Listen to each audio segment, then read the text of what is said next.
The day I realized my stepmother wanted me gone was the day I stopped believing that home was a safe place. I didn't say it out loud then. I didn't even fully think it. But my body knew before my mind caught up, the tight knot in my stomach, the way my hands shook when I heard her heels on the stairs, the instinct to record, to hide, to prepare. That was the day I installed the security camera in the upstairs hallway. Quietly, secretly, like a confession I wasn't ready to make.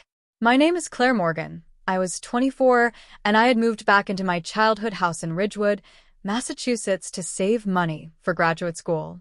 My mother had died of cancer 5 years earlier, and the house still smelled like her lavender soap on warm days. My father remarried barely a year after the funeral. Her name was Evelyn. She said she wanted to help him heal. Instead, she began erasing my mother piece by piece. The first thing that broke was Mom's crystal vase, the one she'd brought back from Prague before I was born.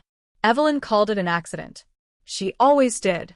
Accidents followed her like perfume. Broken frames, missing documents, money that quietly vanished. And every time I opened my mouth, she smiled and told my father I was still struggling with grief. That night, everything came apart. I remember the stairs more than the fall. The sound of my own breath, the sudden shove between my shoulder blades, the impossible feeling of floating before pain exploded through my body. Then darkness. Then voices. She tripped James. Evelyn said softly. You know how clumsy she is. I woke up in the emergency room, staring at fluorescent lights, my ribs on fire. A woman in a white coat leaned over me, Dr. Lena Park, calm eyes, steady hands.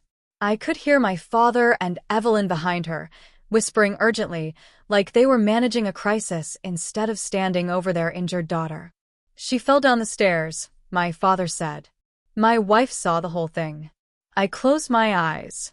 I remembered Evelyn's fingers digging into my arms earlier that day, when I caught her on my laptop, scrolling through my bank account. You ungrateful little liar, she'd hissed when I told her to stop. Dr. Park didn't look convinced. She examined the bruises along my back, my wrists, my arms. Her mouth tightened. These injuries don't match a simple fall, she said carefully. Evelyn's manicured hand clenched around her purse. Are you implying something? I'm stating a medical observation, the doctor replied. There are signs of force applied before the fall. And defensive bruising. The room went quiet. My father's jaw hardened. This is ridiculous. I'd like to speak with my patient alone, Dr. Park said. Evelyn stepped forward instantly. We're family. There are no secrets. I swallowed, pain tearing through my chest. I want privacy, I said. My voice shook, but it was mine. After a long, tense moment, they left. The door closed. The silence felt unreal. Dr. Park sat beside me. You're safe here. I stared at the ceiling, then whispered. I have proof. Her eyes sharpened. Proof of what? She pushed me. I installed a camera. It's backed up online. At that exact moment, my phone vibrated. Unrecognized login attempt. Fear shot through me. She's trying to delete it, I said. Dr. Park was already pressing a button. Not happening. We have procedures for this. Outside the room, I heard Evelyn's voice rising, sharp and panicked. For the first time since she entered our lives, she wasn't in control. And neither of us knew it yet, but the camera hadn't just recorded one shove. It had captured weeks of truth. And someone was finally about to watch it. I always thought truth would feel loud when it finally came out. Explosive. Vindicating. Instead, it arrived quietly, through a laptop screen, a paused frame, and the slow collapse of the woman who had ruled our house with smiles and whispers. A few hours after Dr. Park called hospital security, Detective Rachel Monroe walked into my room carrying a slim black laptop. She didn't rush, didn't soften her voice. She treated me like someone whose words mattered. You've been recording for a while, she said, scrolling through folders. Longer than just tonight. I nodded, my ribs aching with every movement. I didn't plan to. Not at first. I just stopped feeling safe. The first video played. There was Evelyn standing in my bedroom, going through my desk. My voice followed, shaky, angry, asking what she was doing. Then her hands grabbing my arms, hard enough to leave marks. Detective Monroe paused the frame. "These explain the bruises," she said. Clip after clip followed. Evelyn accidentally knocking over my mother's photos. Threatening smiles when my father wasn't around. Her voice changing the second she thought no one could hear. And then the stares. The shove. My body tumbling out of frame. The room felt too small to breathe in. "Why didn't you go to the police earlier?" the detective asked gently. I swallowed. Because no one ever believed me. She was perfect. And I was inconvenient. As if summoned by the word, my father's voice thundered from the hallway. "This is insane. My wife would never." "Mr. Morgan," Detective Monroe said, opening the door. "Please come in. You need to see something." My father entered first. Evelyn followed, calm, composed, lips already curved into concern. But the second she saw the laptop, something flickered. Fear. Raw and ugly. The video played again. This time my father watched. I watched him watch. His face drained of color. His hands trembled. When the shove happened, he looked away like the sound alone could hurt him. "That's edited," Evelyn said quickly. "She's always been jealous of me. You know that." "The footage is authenticated," the detective replied. "Multiple timestamps. Cloud backups." More clips played. Evelyn's mask slipped completely. "I was helping you," she snapped at my father. She was stuck in the past. In her mother. My father sank into a chair. "I didn't want to see it," he whispered. "You chose not to," I said quietly. That was when Evelyn lunged toward me. Security was faster. As they dragged her away, she screamed my name like a curse. My father didn't look at her once. Later that night, when the room finally went still, a nurse whispered something that made my stomach drop. They'd run Evelyn's background. I wasn't the first daughter she tried to erase. And I wouldn't have been the last. My phone buzzed. "Maya, my best friend. I'm on my way. Don't argue. You're not doing this alone." For the first time in years, I believed her. But even as exhaustion pulled me under, one thought wouldn't let go. If she'd gotten away with this once, how many times had she already done worse? 3 months later, I sat in a courtroom that smelled like old paper and disinfectant, listening to my own life turned into evidence. I barely recognized the woman described by the prosecutor. The victim, the surviving stepdaughter, the key witness.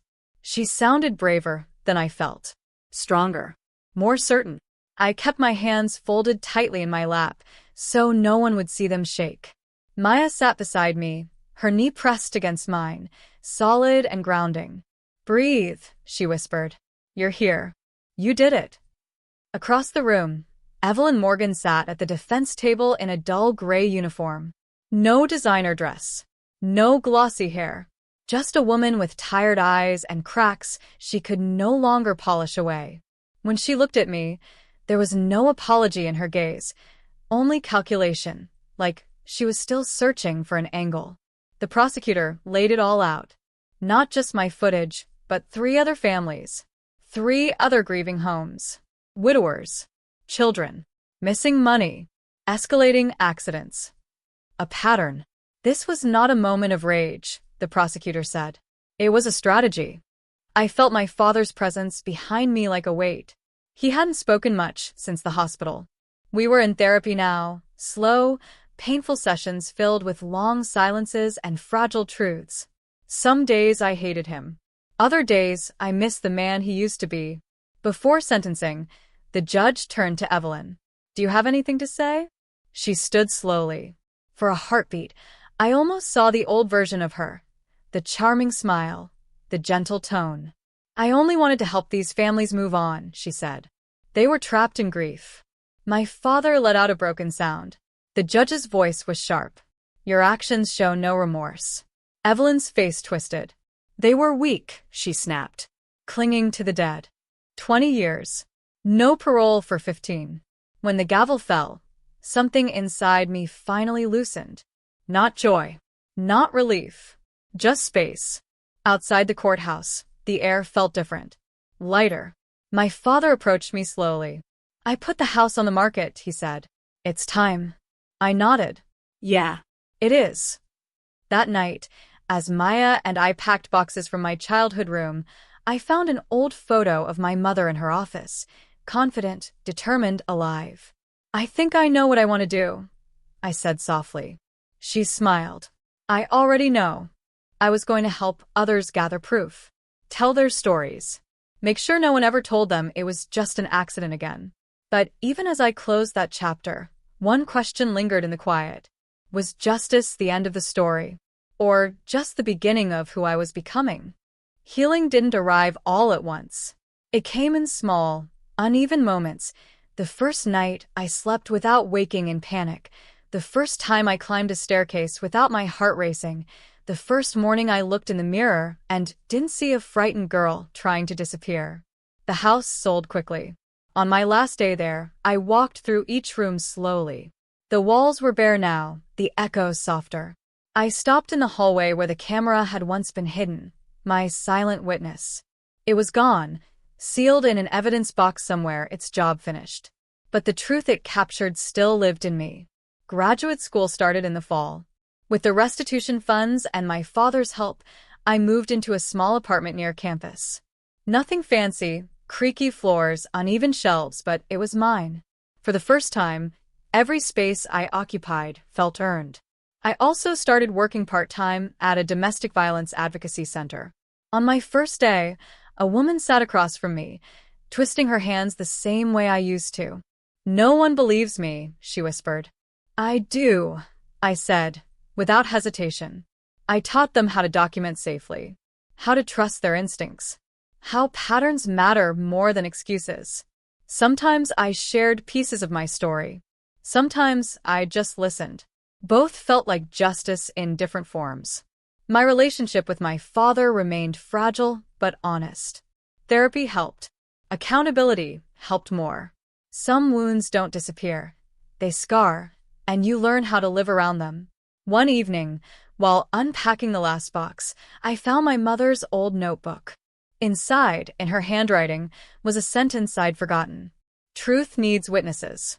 I smiled through tears.